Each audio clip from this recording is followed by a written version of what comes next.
নমস্কার বন্ধুরা, কখনো একটু আলাদা খেতে চাইলে আপনারা এই হালকা সাবুর খিচুড়িটা খুব সহজেই বানিয়ে নিতে পারেন। তো চলুন শুরু করা যাক। আমি মোটা দানা সাবু নিয়েছি, 1 কাপ সাবু নিয়েছি। আমার যে চায়ের কাপটা একটু বড়, 1 কাপ সাবু নিয়েছি। আপনারা 1 বাটি হিসাবেও নিতে পারেন, 1 কাপ হিসাবেও নিতে পারেন। দেখুন, অবশ্যই সাবুর দানা যে খিচুড়িটা করবেন সেটা অবশ্যই বড় দানার সাবু নেবেন, ছোটো দানার সাবুতে হবে না। আচ্ছা, এইটাকে আমি 4-5 বার ভালো করে ধুয়ে নিয়েছি। এটাকে ধুয়ে নিয়ে আর এর মধ্যে আমি জল দেব হাফ কাপের থেকে কিছুটা বেশি, 1.5 কাপ। 1 কাপের থেকে কিছুটা কম, হাফ কাপের থেকে কিছুটা বেশি। দেখুন, এই মাপটা কিন্তু সঠিক হওয়া দরকার, নালে কিন্তু সাবুর যে খিচুড়িটা হবে সেটা কিন্তু ঝরঝরে হবে না, সেটা কিন্তু একটার সাথে লেগে যাবে, গিলা গিলা হয়ে যাবে, একদমই খেতে ভালো লাগবে না। আমি আগে 4-5 বার ভালো করে ধুয়ে নিয়েছি। আর এই 1.5 কাপ জল দিয়ে আমি এইটাকে 2 ঘন্টার জন্য ভিজিয়ে রাখলাম। আর আপনাদের কাছে যদি সময় থাকে আপনারা 3-4 ঘন্টার জন্য ভিজিয়ে রাখতে পারেন। 2 ঘন্টার জন্য রাখলে যথেষ্ট। আচ্ছা, 2 ঘন্টা হয়ে গেছে। দেখুন, অনেকটা জল টেনে নিয়েছে, পুরো জল টেনে নিয়েছে। আর কতখানি ঝরঝরে হয়েছে দেখুন, এখনই দেখে বোঝা যাচ্ছে একদম ঝরঝরে সাবুর খিচুড়ি তৈরি হবে। 2 ঘন্টাতে অনেকটা নরম হয়ে গেছে। দেখুন, একদম ঝরঝরে।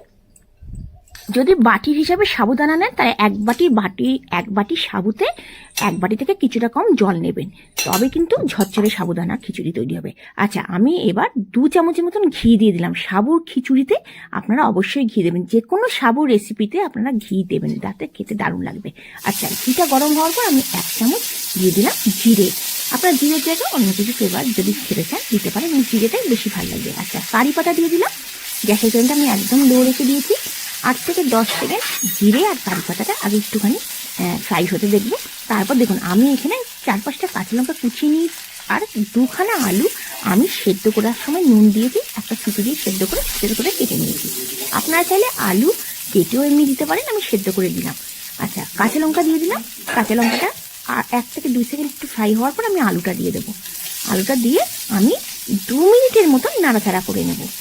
এই সাবুর খিচুড়িটা দারুণ। আপনারা উপোসের দিনে সাবুর খিচুড়ি বানাতে পারেন, যে কোনো সময় একাদশীতে এই সাবুর খিচুড়ি বানিয়ে খেতে পারেন, যে কোনো সময় মন চাইলে আপনারা এটা বানিয়ে খেতে পারেন। ভীষণ সহজ রেসিপি, আর খেতে ভীষণ ভাল লাগে, একদম বিনা পেঁয়াজ রসুন। আচ্ছা, আমি হাফ কাপের মতন বাদাম আমি ঘরেতে এটা নুনের মধ্যে দিয়ে ভেজে নিয়েছিলাম। ভেজে নিয়ে তার খোসাটা ছাড়িয়ে নিয়েছিলাম। এই আমি বাদাম দিয়ে দিলাম। অবশ্যই বাদাম কিন্তু দেবেন, খেতে কিন্তু ভাল লাগে। আর বাদাম যদি না দিতে চান তাহলে আপনারা কাজু কিশমিশও দিতে পারেন। আচ্ছা, বাদামটা দেওয়ার পর আমি নাড়াচাড়া করে নিলাম। এবার এর মধ্যে আমি দিয়ে দেবো নুন। আমি মশলার চামচে 1 চামচ নুন দিলাম, আপনারা স্বাদ অনুসারে নুন দেবেন। বড় চামচ হিসাবে 1/2 চামচ নুন দিলাম। নুনটা দেওয়ার পর একটু নাড়াচাড়া করে এবার সাবুটা আমি দিয়ে দেবো এর মধ্যে।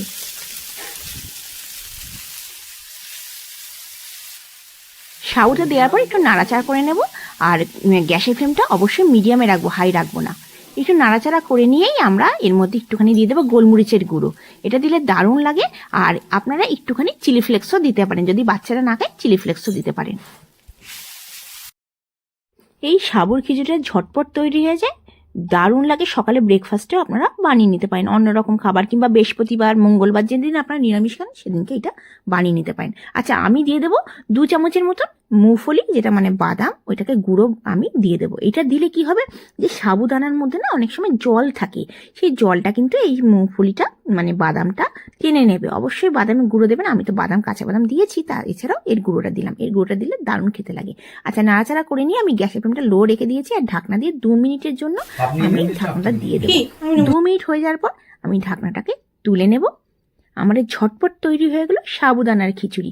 যদি আজকের রেসিপিটা আপনাদের ভালো লেগে থাকে অবশ্যই লাইক করবেন, বন্ধু বান্ধবের কাছে শেয়ার করবেন। আর যদি আমার চ্যানেলটিকে ভালো লাগে, আমার ভিডিও ভালো লাগে, অবশ্যই সাবস্ক্রাইব করে আমার পাশে থাকবেন।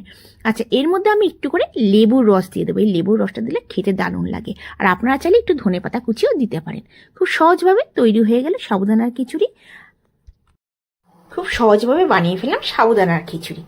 আপনাদের ভিডিওটা কেমন লাগলো অবশ্যই জানাবে কমেন্টসে। আর ঘরে বানিয়ে আপনারা খাবেন, বাচ্চাদেরকে ব্রেকফাস্টে দেবেন, আপনারা নিজেরাও ব্রেকফাস্টে খাবেন। খুব ইজি রেসিপি, ভীষণ হেলদি।